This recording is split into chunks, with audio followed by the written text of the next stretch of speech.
नमस्कार, स्वागत है आपका आवाज अड्डा में। मैं हूं नीरज बाजपेयी और आज बातचीत करेंगे माइग्रेंट लेबर्स की और जो उत्तर प्रदेश सरकार के कई प्रयास हैं उनको वहां पे स्थापित करने के, उनको वहां पे नौकरियां देने के या उनकी और दूसरे तरीके की मदद करने के क्या क्या प्रयास किए जा रहे हैं। क्योंकि ये एक बड़ा इशू बन गया था कि माइग्रेंट लेबर्स, पहले तो ये हुआ कि जिन राज्यों में वो काम कर रहे हैं वहाँ से निकल के वो अपने गृह राज्यों में जाएं, फिर अगर वो चले गए तो वहाँ वो करेंगे क्या। ये एक बड़ी चुनौती सभी सरकारों के पास थी जहाँ जहाँ वापस माइग्रेंट लेबर्स गए।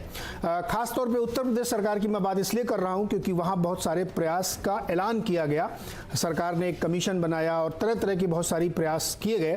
तो इसलिए ये एक चर्चा इस बनती है कि क्या इतनी बड़ी संख्या में, मेरा अनुमान है करीब 25 लाख लोग यूपी वापस गए हैं, तो इन सब को वहाँ क्या जॉब वापस मिल पाएगा, कुछ कामकाज हो पाएगा, या उनके सामने एक नई तरीके की समस्या खड़ी होगी जो अंत में फिर राज्य की एक बड़ी समस्या बनेगी। तो इस पे विचार करेंगे, इस पे चर्चा करेंगे और ये जानने की कोशिश करेंगे कि जो यूपी का मॉडल है क्या वो सक्सेसफुल होगा और उसको दूसरी जगह भी इम्प्लीमेंट किया जा सकता है। इस पर बातचीत करने के लिए हमारे साथ विशेष मेहमान है। आपका परिचय करा दे, शलभ मणि त्रिपाठी जी हैं जो उत्तर प्रदेश के मुख्यमंत्री के मीडिया सलाहकार हैं, और इसके साथ ही चरण सिंह सापरा जी हैं जो कांग्रेस के प्रवक्ता हैं, राजीव रंजन जो है जो जनता दल यूनाइटेड बिहार में जो सरकार चल रही है उसकी तरफ से हमारे साथ जुड़े हुए हैं, डॉक्टर महेश गुप्ता हैं जो पीएचडी चैम्बर ऑफ कॉमर्स के पास्ट प्रेसिडेंट हैं और इसके साथ ही अपनी एक बड़ी यूनिट चलाते हैं, नाम आपने सुना होगा, कैंट आरो के नाम से बड़ा बिजनेस भी है इनका। हर्षवर्धन त्रिपाठी हैं, वरिष्ठ पत्रकार हैं और उत्तर प्रदेश को बिलोंग करते हैं, इसलिए वहाँ की खबरों पर, वहाँ के डेवलपमेंट्स पर बड़ी तगड़ी नज़र रखते हैं। और साथ ही CSDS के प्रोफेसर अभय दुबे जी हैं जो सामाजिक अध्ययन करते हैं, इस तरह के विषयों पे गहरी नज़र उनकी रहती है कि क्या चल रहा है। तो इस सब पे बातचीत हम आपसे करेंगे। बातचीत शुरू करूं इससे पहले मेरा एक निवेदन है कि एक दूसरे की बातचीत को सुन के जवाब देंगे तो बेहतर रहेगा और कृपया निजी टिप्पणी और भाषा की मर्यादा का ख्याल जरूर रखें, एक सेंसिबल डिबेट के लिए जरूरी है ये। शलभ जी, मैं आपके पास से ही शुरुआत करता हूँ। उत्तर प्रदेश सरकार ने कई सारे ऐलान कर दिए एक साथ, मतलब झड़ी लगा दी कि एक कमीशन बनेगा, स्किल टेस्ट हो रहा है लोगों को जो माइग्रेंट लेबर्स पहुँच रहे हैं, अनुमान है कि शायद 15 लाख लोगों की स्किल सेट पता कर ली गई, एक डेटा बैंक बनाया गया है, मनरेगा के तहत कुछ लोगों को दी जा रही। तो थोड़ा सा बताइए कि ये जो इतनी बड़ी महती योजना, हिमालयी योजना आप लोगों ने अपने हाथ में ले ली है, ये जमीन पे उतरेगी या सिर्फ घोषणाओं तक ही रह जाएगी? नीरज जी, बहुत धन्यवाद कि आपने एक ऐसा सवाल पूछा जिसको लेकर बहुत से लोगों के मन में जिज्ञासा है। मैं सिर्फ एक उदाहरण से अपनी बात शुरू करना चाहूँगा कि उत्तर प्रदेश में जब जो कामगार और श्रमिक थे, इनका आने का जब सिलसिला शुरू हुआ तो निश्चित तौर पे एक बहुत बड़ी चुनौती थी कि हम उनको घर तक सुरक्षित पहुँचाएं, सम्मानजनक तरीके से पहुँचाएं। लेकिन ये विज़न था, मुख्यमंत्री जी का विज़न था कि जब उनके आने के साथ ये हुआ कि उनके स्वास्थ्य परीक्षण किया जाए, उनको भोजन दिया जाए, उनको घर जाते वक्त राशन का पैकेट दिया जाए, उनको 1000 रुपये का भरण पोषण भत्ता दिया जाए। तब उसके साथ ही साथ मुख्यमंत्री जी ने एक चीज़ और की कि पहले ही कामगार श्रमिक के साथ उनकी स्किलिंग की जाए, उसको स्किल की मैपिंग की जाए कि वो कौन से हुनर में दक्ष हैं, वो कौन सा काम करते थे, या आगे चल के वो उत्तर प्रदेश में काम करना चाहेंगे या वापस कहीं जाना चाहेंगे। ये पहले कामगार श्रमिक जो हमारे आए हैं उत्तर प्रदेश में, पहले जो कामगार श्रमिक भाई आए हैं, उनको लेकर मुख्यमंत्री जी ने शुरू किया। इसका मतलब कि पहले दिन से ही मुख्यमंत्री जी के मन में ये बात थी कि हमारे यहाँ बड़े पैमाने पर जो हमारे कामगार और श्रमिक भाई हैं वापस लौटेंगे तो उनको हमको रोजगार देना है। और शायद इसी का परिणाम है कि जो पहले दिन से स्किलिंग मैपिंग हुई है। मैं आपको एक खबर बताऊं आज कि करीब 26 लाख से ज्यादा कामगार और श्रमिक देश के विभिन्न राज्यों से उत्तर प्रदेश में आ चुके हैं। और ये जो स्किलिंग हुई है, जो स्किल मैपिंग हुई है, उसी का परिणाम है कि उद्योग जगत आगे आया है। मुख्यमंत्री जी के प्रयासों को देखते हुए आज उद्योग जगत की तरफ से 5 लाख जो श्रमिक और कामगार हैं उनको मांगा गया है कि हमको 5 लाख लोग दे दीजिए, हम उनको एकोमोडेट करना चाहते हैं। और बहुत सीधी सी बात है कि मुख्यमंत्री जी ने जो 90 लाख हमारे यहाँ उत्तर प्रदेश में MSME की जो इकाइयां हैं उनको हर तरह की सहूलियत दी। जब ये लॉकडाउन चलता रहा तब भी उनके यहाँ तमाम जो हमारी यूनिटें हैं वो चलती रहीं, 119 चीनी मिलें चलती रहीं, ईंट के भट्टे चलते रहे। अब आप पूछेंगे कैसे उसमें सरकार का क्यों योगदान, तो 100 जो चीनी मिलें चलती थी उनको चूना चाहिए होता है, चूने की सप्लाई एक भी दिन बाधित नहीं होने दी गई। मुख्यमंत्री जी ने कहा कि चूना पहुंचता रहे। जो ईंट भट्टे होते हैं उनको कोयला चाहिए, कोयले की सप्लाई बाधित नहीं होनी चाहिए, तो सप्लाई चेन कहीं से बाधित नहीं होने दी, उनको तमाम तरह की सहूलियतें दी। बिजली को लेकर जो सरचार्ज होते हैं उसको उसमें सहूलियतें दी, जिसका परिणाम यह है कि उद्योग जगत भी आगे आया है। और आज 5 लाख कामगार श्रमिक जो हमने स्किलिंग की थी, जो मैपिंग की थी, जो मुख्यमंत्री जी ने पहले कामगार श्रमिक के साथ शुरू कराई थी, आज 5 लाख लोग हमसे मांगे गए हैं। 90 लाख एमएसएमई सेक्टर की इकाइयां हैं। मुख्यमंत्री जी ने सर्वे कराना शुरू किया है और उनका यह प्रयास है कि हर इकाई कम से कम एक व्यक्ति को रोजगार दे, ज्यादा दे, कम से कम 1 दे, 2 दे, 4 दे, 10 तक दे वो। तो हमारी ये कोशिश है कि अगर एक भी हम रोजगार देने में कामयाब हो गए तो निश्चित तौर पर, और 5 लाख का जो आंकड़ा है वो ये बताता है कि लोग देना चाहते हैं, मुख्यमंत्री जी के प्रयासों से संतुष्ट हैं। हमने लगातार जब लॉकडाउन रहा है उस दौरान भी भुगतान करा है, जो बंद रहा है उस दौरान भी बड़ी जो तमाम कंपनियां थी, 82,262 औद्योगिक इकाइयां थी जो बंद थी, वहां से 1677 करोड़ से ज्यादा का भुगतान हमने श्रमिकों को कराया है, अपने कामगारों को कराया है। तो ये सारा कुछ मुख्यमंत्री जी बहुत तेजी से इसको लेकर आगे बढ़ रहे हैं और हमारा विश्वास है कि आगे आने वाले वक्त शरद जी, ये जो 26 लाख कामगार और श्रमिक भाई हैं, हम इनको रोजगार दे पाने में कामयाब होंगे। 2 छोटे-छोटे सवाल और जो छोटे-छोटे जवाब दीजिएगा। आप कह रहे हैं कि 5 लाख लोग मांगे हैं उद्योगों ने, ये जो आप 90 लाख एमएसएमई की बात करें, इन लोगों ने मांगे हैं?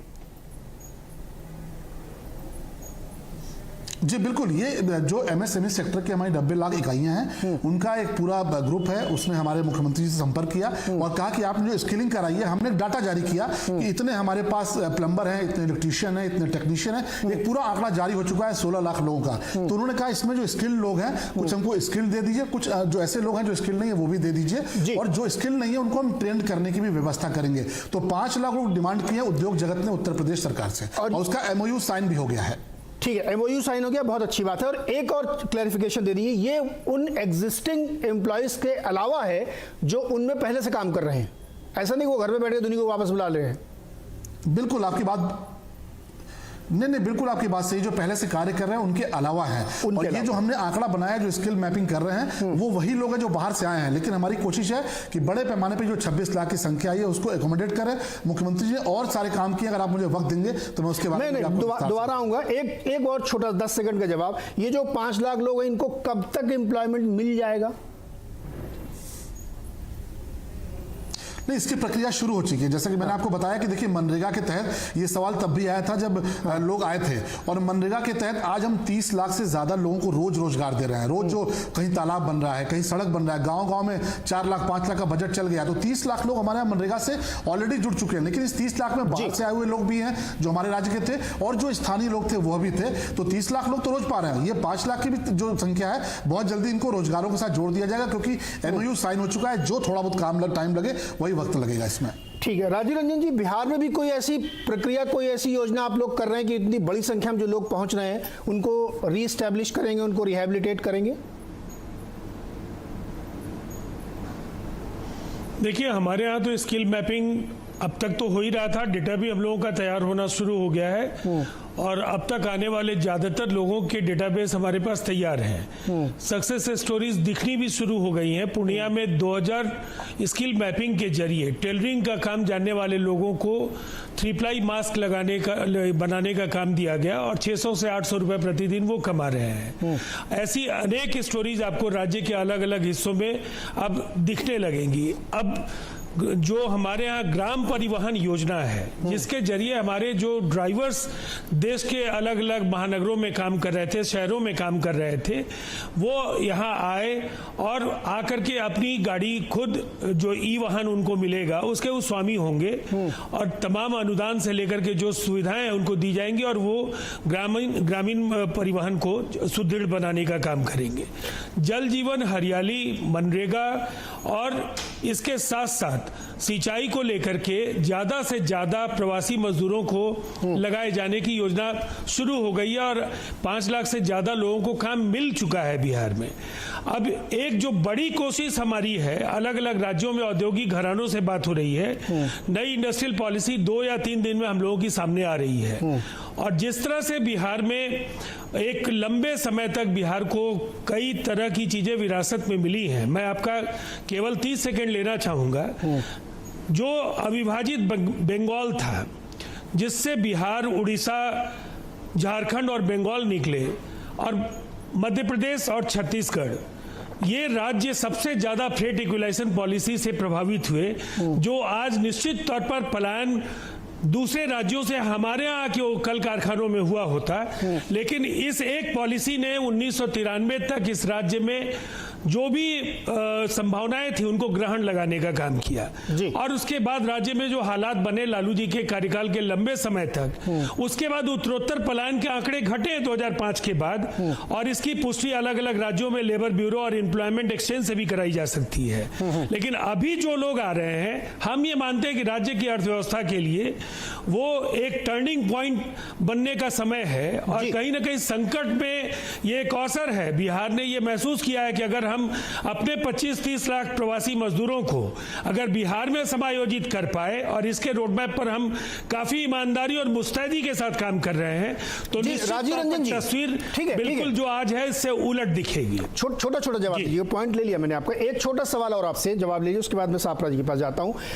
अब 1 दशक से ज्यादा की सरकार आप लोगों की चल रही है, तो अब ये कहना मतलब थोड़ा सा अच्छा नहीं लगता कि हमारे यहाँ विरासत में हमको मिला था औद्योगिक पॉलिसी, नए उद्योगों को लाने की जिम्मेदारी आप लोगों की थी, मतलब लंबा समय हो चुका, अब आप दोष नहीं दे सकते पुरानी सरकारों को।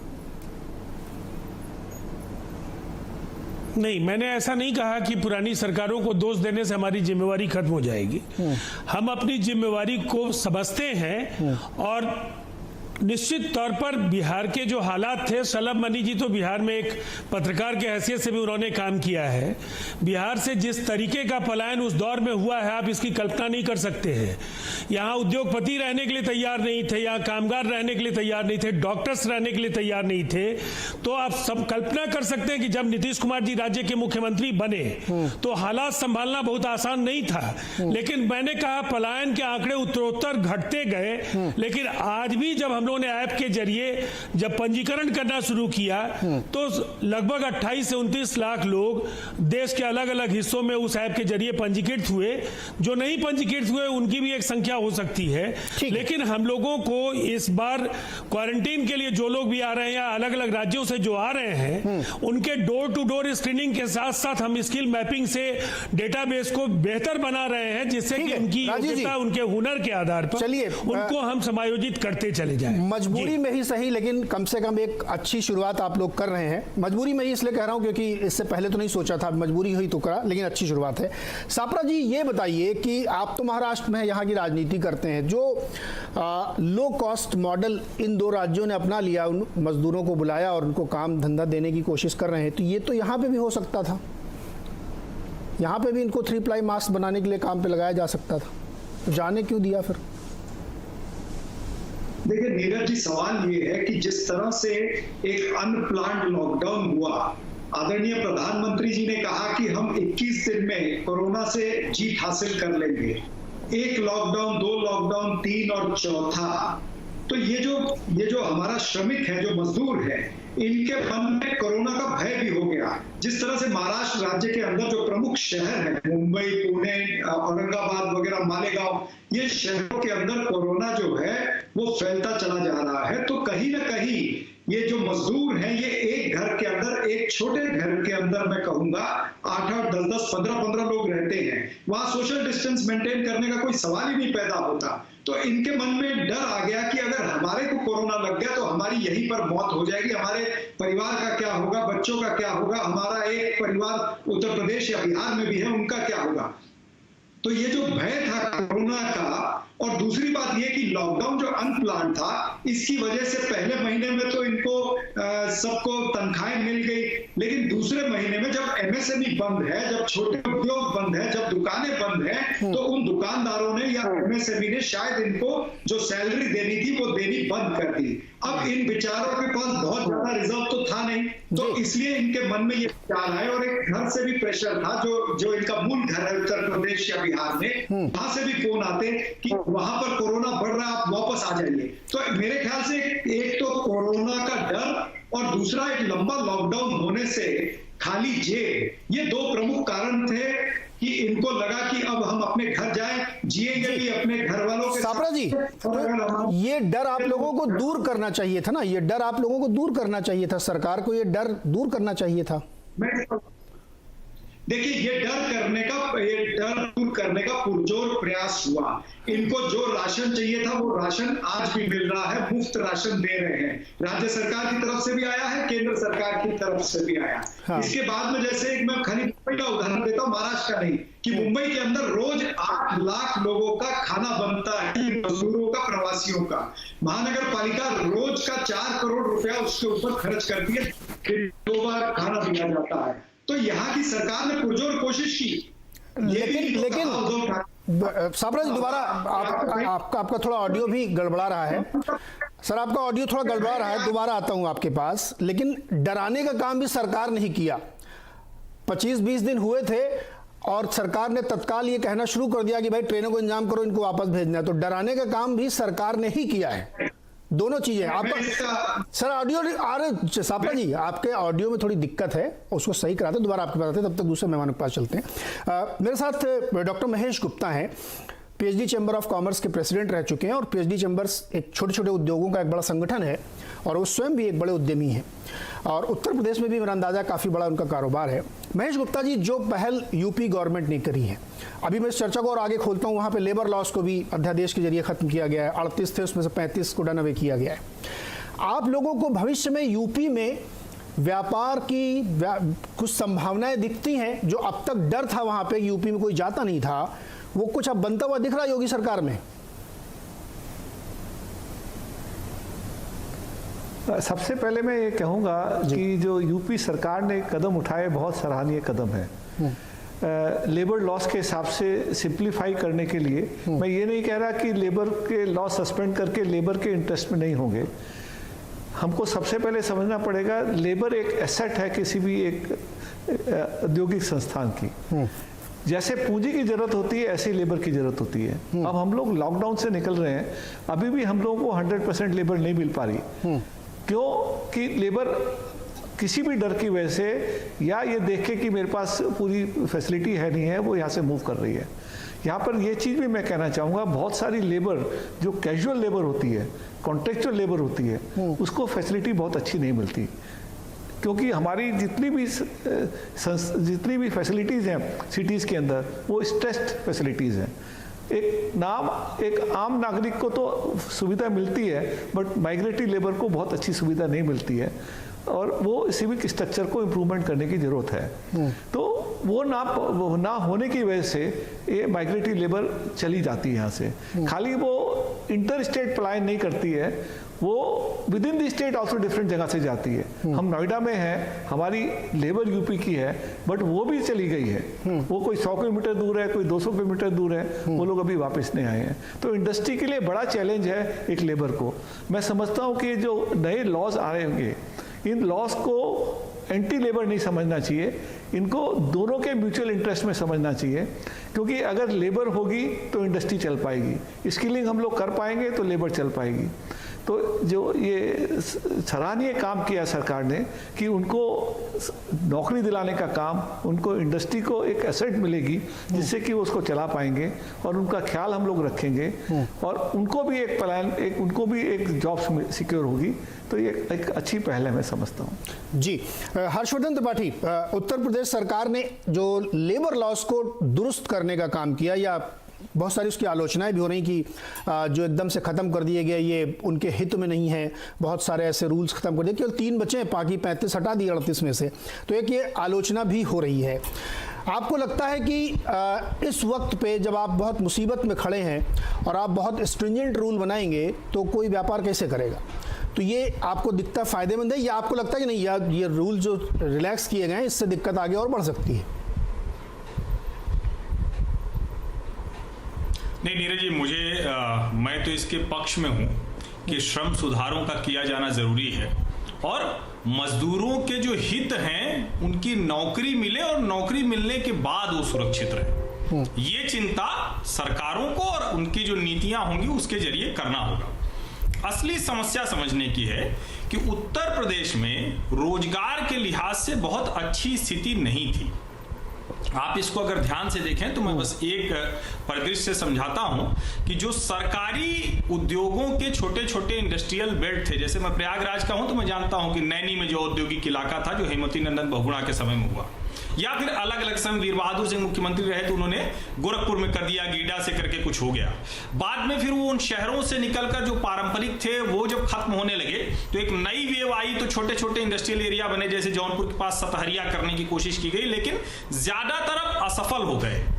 अब जो स्थिति है वो उत्तर प्रदेश की स्थिति ये थी कि नोएडा, ग्रेटर नोएडा, इसके अलावा कहीं भी उद्योग नए नहीं लगे, कहीं भी कोई नई फैक्ट्री नहीं, कोई नया बड़ा काम नहीं हुआ।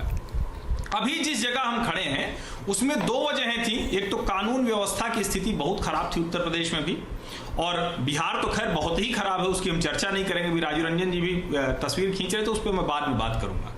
लेकिन कम से कम एक चीज अच्छी हुई, जो सरकार बदली तो उसमें एक काम हुआ कि जो अलग अलग जिलों में एक समानांतर जो अपराधी तंत्र चलता था वो खत्म हुआ। इसको कोई भी जो उत्तर प्रदेश का है वो इंकार नहीं करेगा। और उसकी वजह से जो प्रशासन का काम था, जो कारोबारी उनके जरिए काम करते थे, वो बंद हुआ। ये एक अच्छा काम हुआ। लेकिन मुझे लगता है कि जिस पर हम लोग चर्चा कर रहे हैं वो मूल बिंदु ये है कि क्या उत्तर प्रदेश में बाहर से कंपनियां आएंगी क्या, और यही वो श्रम सुधार है, औद्योगिक सुधार है जिनको करके महाराष्ट्र, तमिलनाडु, गुजरात, आंध्र प्रदेश, कर्नाटक, ये सब के सब राज्य औद्योगिक राज्य बने, जहां उत्तर प्रदेश और बिहार के मजदूर काम कर रहे हैं, उन शर्तों पर काम कर रहे हैं, और जिस प्रदेश से वो गए वहां से बहुत बेहतर लाइफस्टाइल में। तो जो औद्योगिक सुधारों के पक्ष में मैं उनसे बस निवेदन यही करूंगा कि कृपा करके उन सुधारों को पढ़ लें, और उनकी वजह से हुआ क्या, उन कानूनों ने क्या मजदूरों को हक दिया या मजदूर बनने की संभावना ही रोक दी, यानी एम्प्लॉयमेंट जनरेशन पे ही एक बैरियर लगा दिया, एक बैरिकेड कर दिया। दूसरी जो चीज है मैं जिसको कहूंगा कि अभी बड़ा अच्छा लगा शलभ जी ने कहा कि 5 लाख रोजगार हो गए।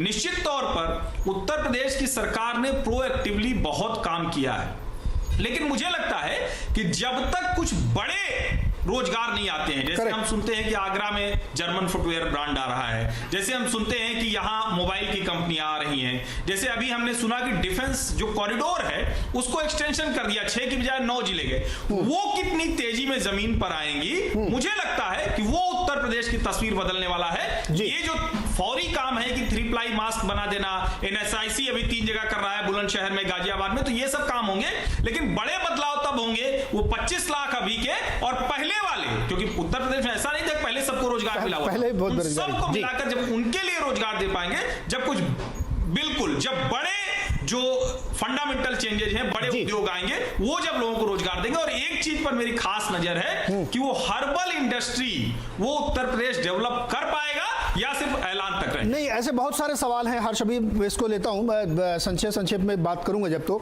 एक राय पहले मैं दुबे जी से भी ले लूं। दुबे जी, ये जो एक नया परिदृश्य पूरे देश में निकल रहा है, माइग्रेंट लेबर्स अपने अपने गृह जनपदों में जा रहे हैं, खासतौर पे उत्तर प्रदेश और बिहार में, और कुछ हद तक मध्य प्रदेश में आप कह सकते हैं, वहां पे बड़े बदलाव किए गए। यूपी की चर्चा इसलिए क्योंकि वहां के विजिबल बदलाव दिखे गए और बड़े बड़े ऐलान किए गए। बिहार में भी अभी राजू रंजन जी बता रहे थे।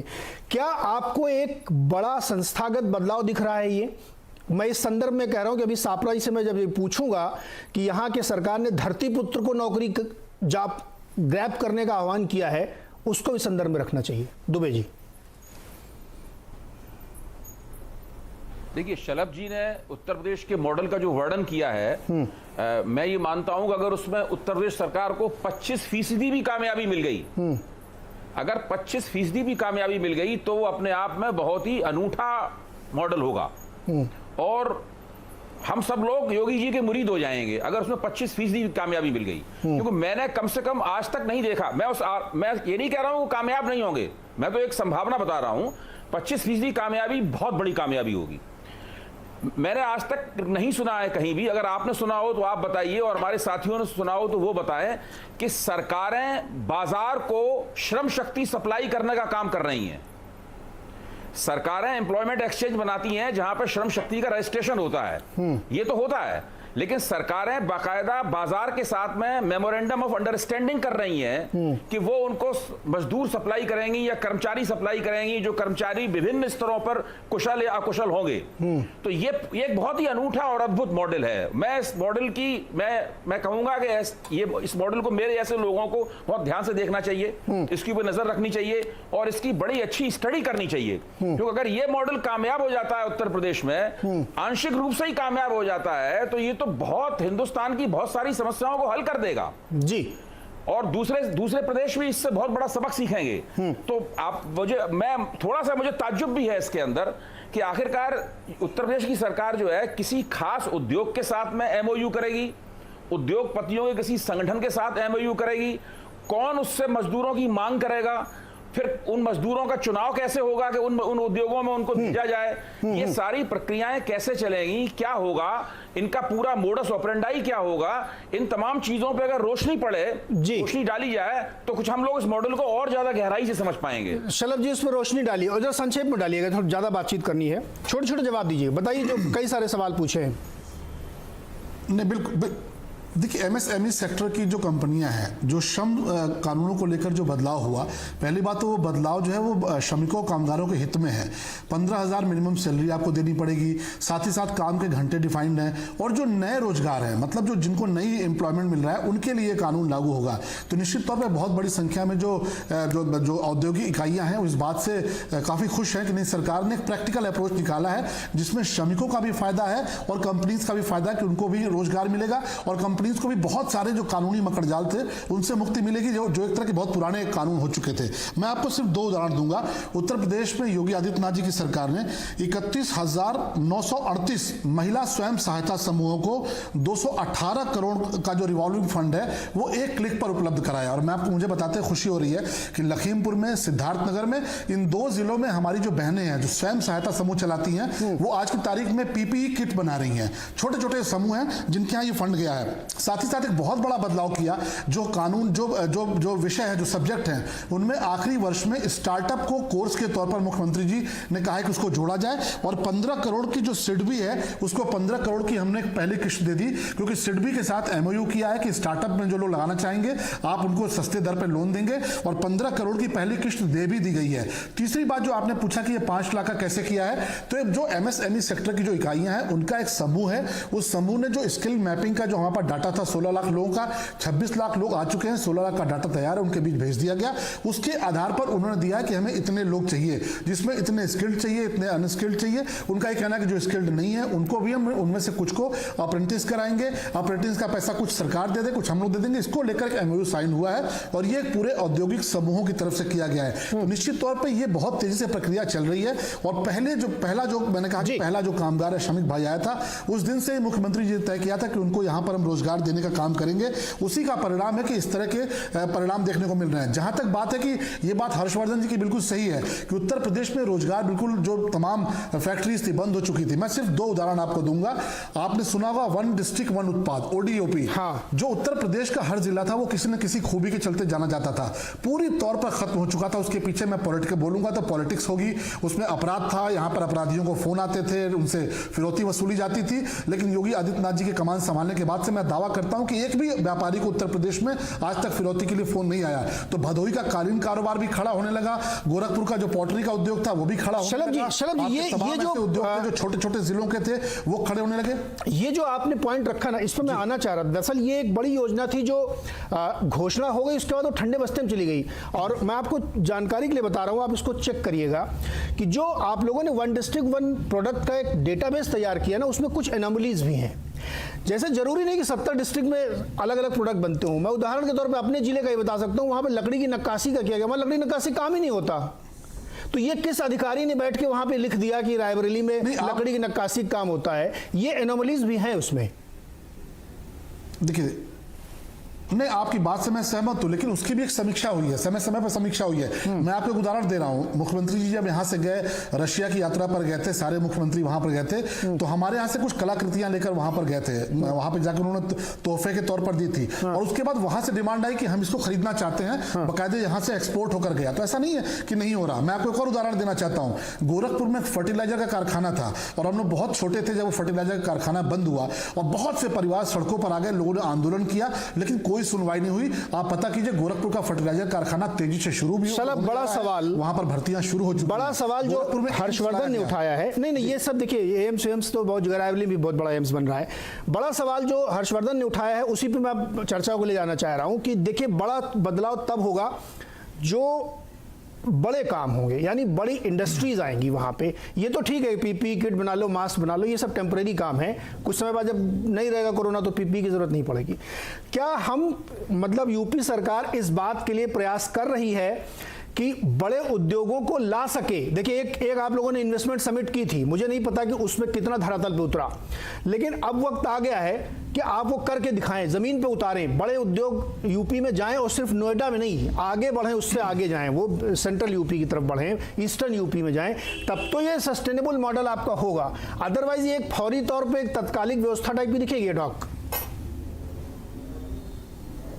नहीं, देखिए, मैंने कहा ना कि इन्वेस्टर समिट अगर कामयाब नहीं हुआ होता तो अभी हर्ष जी ने आपको बताया कि हमारा जो डिफेंस एक्सप्रेस वे बन रहा है, डिफेंस कॉरिडोर बन रहा है, उसके जिलों की संख्या बढ़ा दी गई। और आप पता कीजिए, लॉकडाउन की अवधि के दौरान भी हमारे एक्सप्रेस वे पे काम चलता रहा है, क्योंकि दो कारण था कि हमने जो कंपनीज से जो कमिटमेंट किया है कि हमें रोड बनाकर देनी है, हमें डिफेंस कॉरिडोर तैयार करना है, एक्सप्रेस वे तैयार करने हैं, वो हम वक्त से देना चाहते हैं। और साथ ही साथ हमारा ये प्रयास था कि हमारा जो श्रमिक है उसको रोजगार मिलता रहे। तो आप अगर देखेंगे तो लगातार काम होता रहा है। जो इन्वेस्टर समिट के दौरान जो कमिटमेंट्स थे, जो इन्वेस्टमेंट की बात थी, वो धरातल पर उतरने लगी है। और जर्मन कंपनी, जर्मन शू कंपनी, बहुत बड़ी कंपनी है, उसने भी अभी हाल में इच्छा जताई है कि उत्तर प्रदेश आना चाहते हैं, तब जबकि हमारे दोनों इन्वेस्टर समिट में वो कंपनी नहीं थी। लेकिन उत्तर प्रदेश में जिन भी कारणों से वो आना चाहते हैं, उन कारणों की मैं व्याख्या करूंगा तो उसको लेकर पुनः राजनीति होगी। लेकिन उत्तर प्रदेश में लोगों को पता है कि ईमानदार नेतृत्व है, कर्मठ नेतृत्व है। आप देखिए, पिछले जब से ये समस्या आई है, पहले दिन से वो लगातार मुख्यमंत्री जी काम कर रहे हैं और उनको इकोनॉमी को लेकर लगातार उनका प्रयास रहा है कि ठीक है, हम एक तरफ कोरोना से लड़ेंगे तो दूसरी तरफ हमें इकोनॉमी को भी कहीं ना कहीं रास्ते पर रखना है। और श्रम कानूनों में जो सुधार हुआ है, इसका माइलस्टोन आप देखिएगा। जो हमारे श्रमिक हैं, कामगार भाई हैं, उनका भी हक मारा जाता था, उनको उनका हक मिलेगा, उनको रोजगार भी मिलेगा और निश्चित तौर पर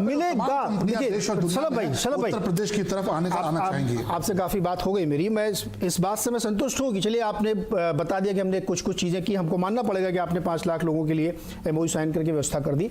आगे की कहानी थोड़ी और बड़ी है, इस पे आप सभी और दोबारा चर्चा करेंगे। तो आपको जमीन पे उतारना पड़ेगा। जो शू कंपनी का आप जिक्र कर रहे हो, मैंने भी पढ़ा कि एक कानपुर के साथ शायद कुछ टाई अप किसी के हुआ है कि वो बना के करेंगे।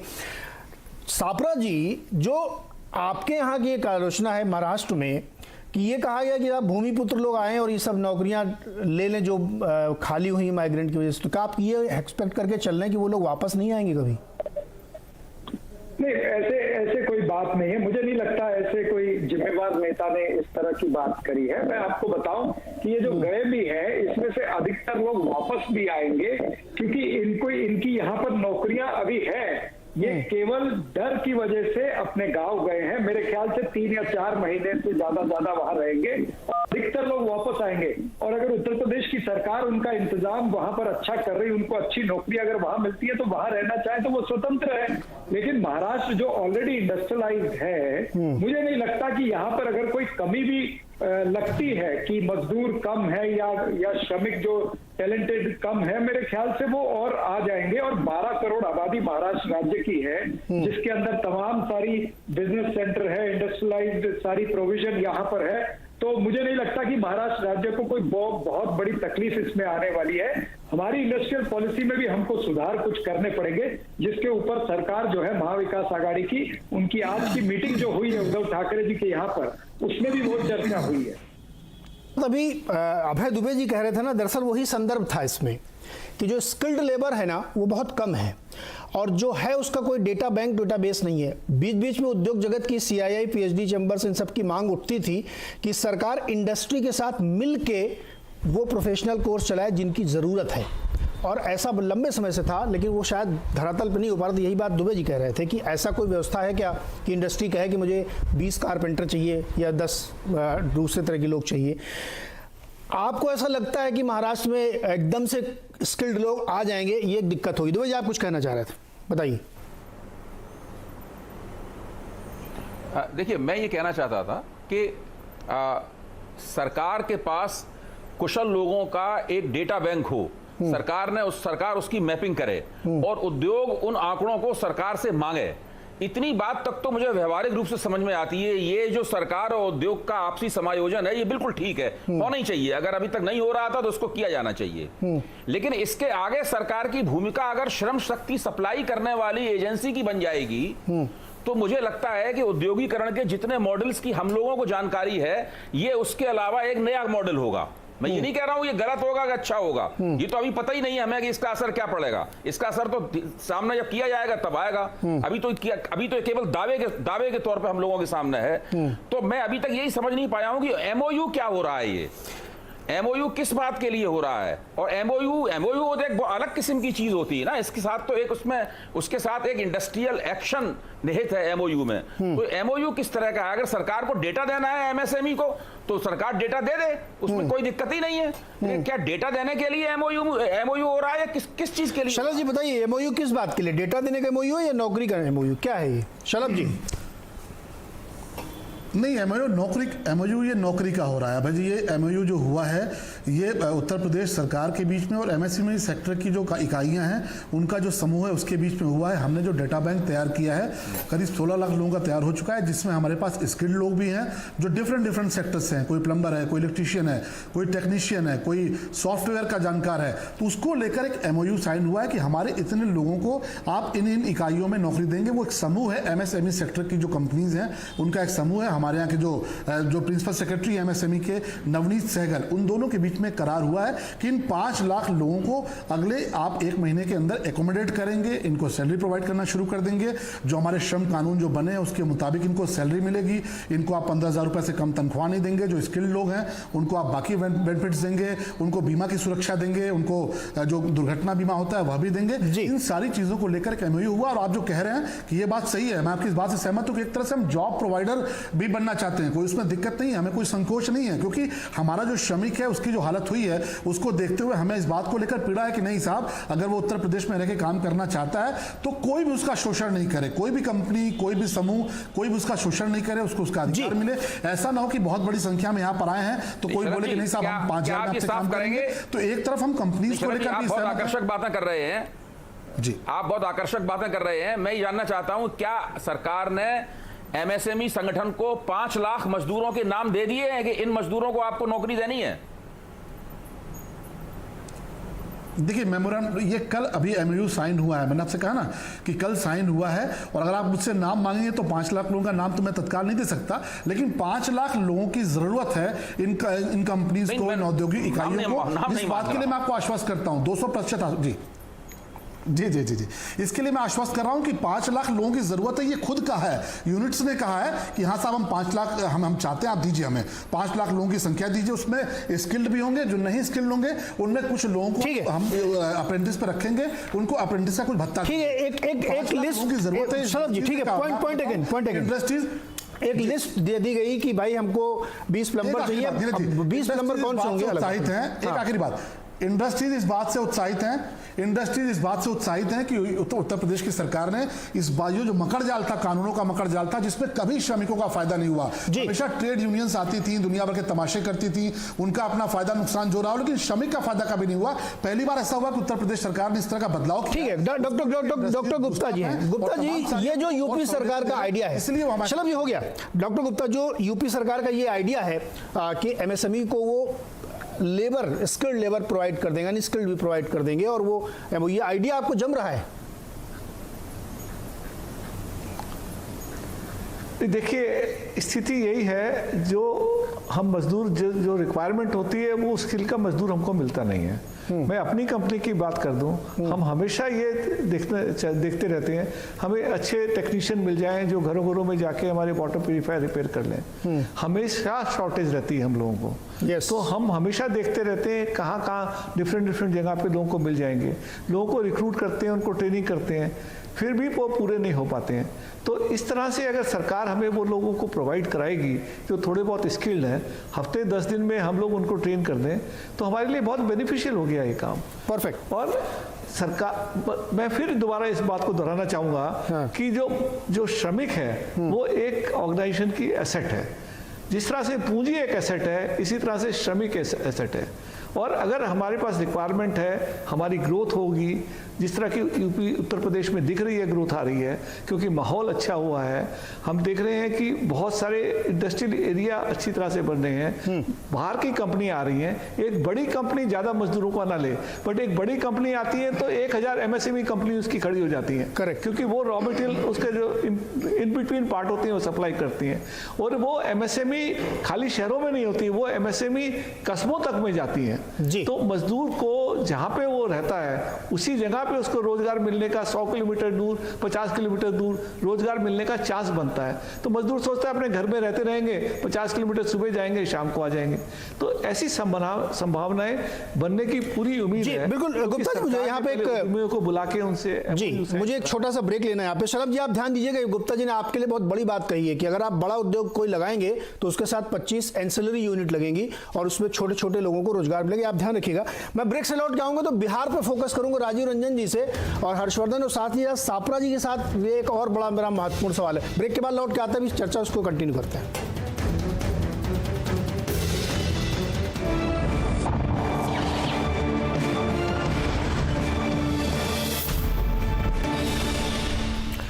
स्वागत है एक बार फिर से आपका आवाज अड्डा में। और आज हम चर्चा कर रहे हैं कि जो माइग्रेंट्स लेबर हैं उनके रिहैबिलिटेशन की जो पॉलिसीज अलग अलग स्टेट्स लेके आए, खासतौर पे उत्तर प्रदेश और बिहार, उसका पालन कैसे होगा और उससे कितना फायदा, कितना नफा नुकसान होगा। हमने उत्तर प्रदेश से काफी चर्चा की, अब थोड़ा बिहार की तरफ बढ़ते हैं।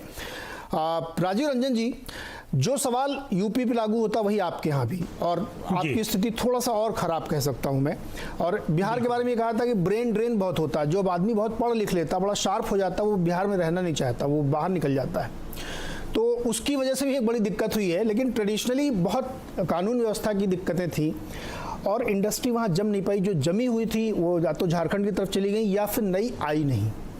अब पुरानी सरकारों को दोष देने का कोई फायदा नहीं, मैंने पहले ही कहा आपसे। तो उस दिशा में आपका कुछ प्रयास होगा या फौरी तौर पे बस 3 प्लाई के मास्क बनवाएंगे और 3 महीने बाद फिर वो बेचारे सड़क पे आ जाएंगे? नहीं, मुझे लेकिन नीरज जी ऐसा लगा कि एक गंभीर चैनल पर हर्षवर्धन जी ने भी पहले कहा कि 3 प्लाई मास्क, मैंने एक नहीं सर, ये उदाहरण के तौर पे एक मिसाल बताया कि बिहार में नहीं, अन्यथा नहीं लीजिएगा। आपने एक सरकार की काफी तारीफ की, काफी तवज्जो दिया। नहीं, मैंने उनको भी यही बात कही है। को हर्षवर्धन जी ने पहले काफी हल्के, ऐसे सरकाज़म की जरूरत इतने विचारोत्तेजक बहस में मैं नहीं समझता हूं कि होनी चाहिए। मुझे पहले अपनी बात कह लेने दीजिए, अगर आपको गंभीरता नहीं दिखे तो फिर बात कहिएगा। और इतिहास को इतनी आसानी से खारिज नहीं कीजिए। एक लगभग 40 वर्षों का एक कालखंड है और उसके बाद लालू जी का 15 वर्षों का कालखंड है। अगर एक राज्य की आज़ादी के बाद के 70-72 वर्षों में 45 वर्ष अगर निकल जाते, 55 वर्ष निकल जाते हो और आप कहें कि उसे कहीं से जिम्मेवार नहीं माना जाना चाहिए, तो ये दुर्भाग्यपूर्ण है। मैंने जो कहा उस पर मैं अभी भी कायम हूँ कि जिस बेस से हमको आगे बढ़ना था वहां से ये सफर बहुत आसान नहीं था। मैंने 3 प्लाई मास्क का जिक्र किया कि अभी आए लोगों को उसके जरिए काम मिलना शुरू हुआ। इसका मतलब ये नहीं है कि वही हमारी जिम्मेवारी खत्म हो जाती है। हमारे यहाँ ये एग्रीकल्चर रोडमैप का तीसरा ये फेज है, वो चल रहा है।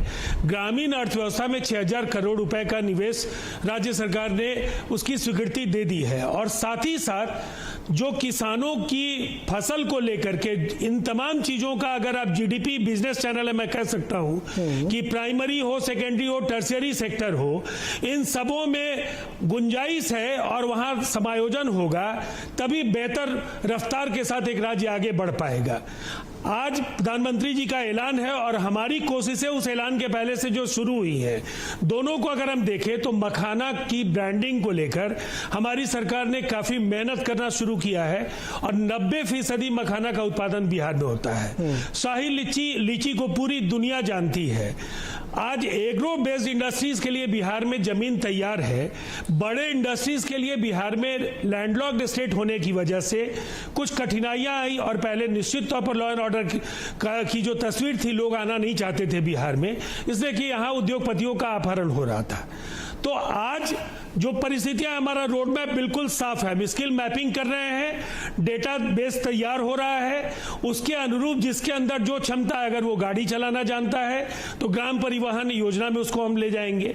अगर वो इस तरह से जो काम इलेक्ट्रीशियन का काम करना चाहता है, जो प्लाई मास्क बनाना जानता है, जो इस तरह के पीपी किट्स बनाना चाहेगा, या जो अलग अलग उद्योगों में काम करने का जिनका भी अनुभव है, तो हमारे यहाँ कई ऐसे उद्योग हैं जो बेहतर नहीं कर रहे थे। उन सबों को नए इंडस्ट्रियल पॉलिसी में पुनर्जीवित करने का निर्णय किया गया। अन्य राज्यों के औद्योगिक घरानों और सरकारों से भी हम बात कर रहे हैं। और जहां तक मजदूरों के ये को लेकर के, हमारे यहाँ 12 घंटे का मतलब श्रम कानूनों में जो रियायतें जो दी गई हैं या जो बदलाव हुए हैं, वो मजदूरों के हित में है। इसलिए कि अगर 8 घंटे के बाद प्रति घंटा वो जो भी काम करेगा उसको दूनी तनख्वाह दी जाएगी, जो उसको आमतौर पर 8 घंटे के लिए मिलती है। तो ये दोनों के लिए विन विन सिचुएशन है। और मैं जानता हूं बिहार के लोगों को नीतीश कुमार जी के इरादों पर भरोसा है, एक संकल्प है। और जिस तरह से मुश्किलों के बीच हम पहले भी अवसर ढूंढते रहे हैं, इस बार भी हमारी बहुत सारी ईमानदार कोशिशों का पता आपको इंडस्ट्रियल पॉलिसी के ऐलान के साथ हो जाएगा। बिंदुवार हम आपको बता पाएंगे किन किन क्षेत्रों में हम क्या कर रहे हैं। लेकिन अभी जिन जगहों पर काम हुआ है उसमें 5 लाख से ज्यादा रोजगार हो गए और उसमें काम लोग करना शुरू कर चुके हैं, और ये छोटी उपलब्धि नहीं है। जी राजीव जी, मैं जो बात कहने जा रहा हूँ अन्यथा आप मत लीजिएगा। मैंने उत्तर प्रदेश में भी वही बात कही कि अगर बड़ा उद्योग नहीं आएगा तो ये 3 महीने का खेल हो जाएगा। मैंने आपके लिए भी वही बात इसलिए कही, देखिए सर, अन्यथा मत लीजिएगा। लंबे समय से नीतीश जी वहाँ के सीएम हैं। क्या हम रोजगार पैदा करने के लिए इंतजार कर रहे थे कि कोविड आएगा, फिर एक कोविड का 20 लाख का पैकेज आएगा, फिर मखाना के लिए क्लस्टर बनेगा, तब हम ये पॉलिसी ऐलान करेंगे?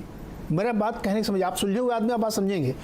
मैं आलोचना कर रहा हूं सापरा जी की कि महाराष्ट्र क्यों जाने दे रहा है। सुनिए सर, सवाल सुन लीजिए ना, कि क्यों जाने दे रहा है स्किल्ड लेबर को। मैं वही तो कह रहा हूं, जिस चीज की आलोचना मैं सापरा जी की कर रहा हूं, सापरा जी से भी मेरा एक सवाल है। वही चीज की आलोचना मैं आपकी कर रहा हूं कि आज आप मैं वही कह रहा हूं कि आज जी नहीं, मैं आपको ये कह रहा हूं कि हम लोग आज नहीं सोच रहे हैं।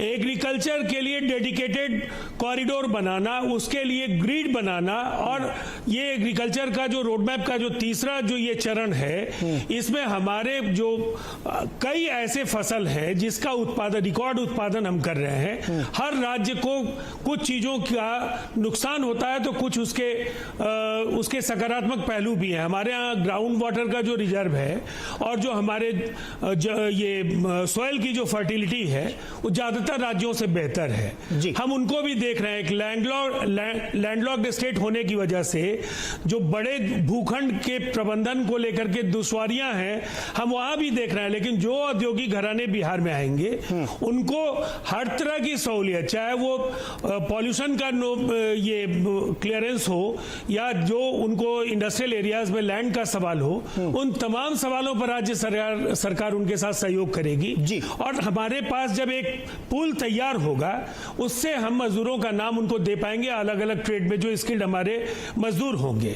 साथ साथ ग्रामीण अर्थव्यवस्था में 6000 करोड़ रुपए के निवेश का उद्देश्य बिल्कुल स्पष्ट है कि हम जितनी बातें चाहे जल जीवन, हरियाली या ऐसे कई काम हैं जिनके जरिए उनको हम समायोजित करेंगे। बिल्कुल मैं आ सकता हूं। मैं आ रहा हूं सर, आप ही के पास आ रहा हूं, इसीलिए मैंने रोका राजीव जी। मैं आपसे बिल्कुल सहमत हूं और मैंने पहले ही कहा था कि बौद्धिक संपदा जितनी बिहार के पास है शायद किसी राज्य के पास नहीं होगी। सबसे ज्यादा आईएएस वहीं से निकल के आते हैं। अभी भी वहाँ के लड़के बहुत तेज हैं, लेकिन वो बेचारे वहाँ रहते नहीं क्योंकि परिस्थितियां नहीं है। लेकिन मैं उम्मीद करूंगा कि आप जो बता रहे हैं इसको वैसे उतारिए और वहाँ का जो ब्रेन ड्रेन रोकिए, लोग वहीं पे काम कर लेंगे।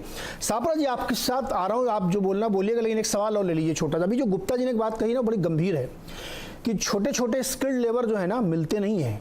आपके सामने बैठे हुए इंडस्ट्रियलिस्ट हैं, उनका धंधा मुंबई में भी चलता है कि अगर आपको एक प्यूरीफायर ठीक करने वाला बंदा चाहिए ना, फ़ोन करते रह जाएंगे, मिलेगा नहीं। और अब तो और मुश्किल खड़ी होगी जब यहाँ से 25 लाख आदमी निकल गया है। इसका एहसास है क्या आप लोगों को?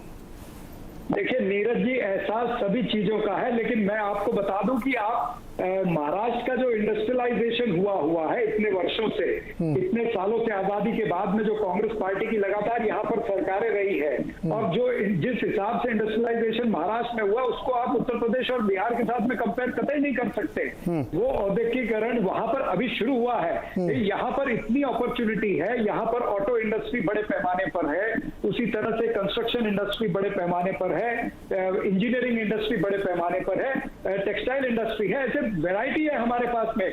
और इस वैरायटी के अंदर ये मजदूर भी लगा हुआ था। मैं ये कहता हूं कि ये मजदूर वापस आएगा, क्योंकि जिस तरह का काम मजदूर को यहाँ मिल रहा है, जिस तरह की तनख्वाह और फैसिलिटी यहाँ पर मिल रही है, जो लेबर लॉज महाराष्ट्र के हैं, जिनकी आदत उनको पड़ी हुई है, वहां पर जाकर के अलग। अब उत्तर प्रदेश में जो अमेंड किया है लेबर लॉ, उसका विरोध तो बीजेपी की जो कामगार संगठन है वही कर रही है।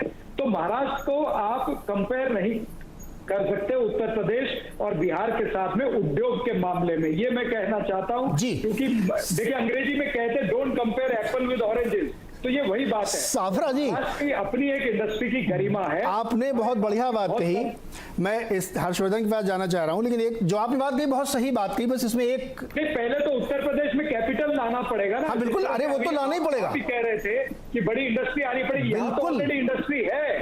अरे सर, आपकी बात को मैं आगे बढ़ाते हुए कह रहा हूं, महाराष्ट्र की चिंता कीजिए ना, आगे बढ़ाते हुए आपकी बात कह रहा हूं।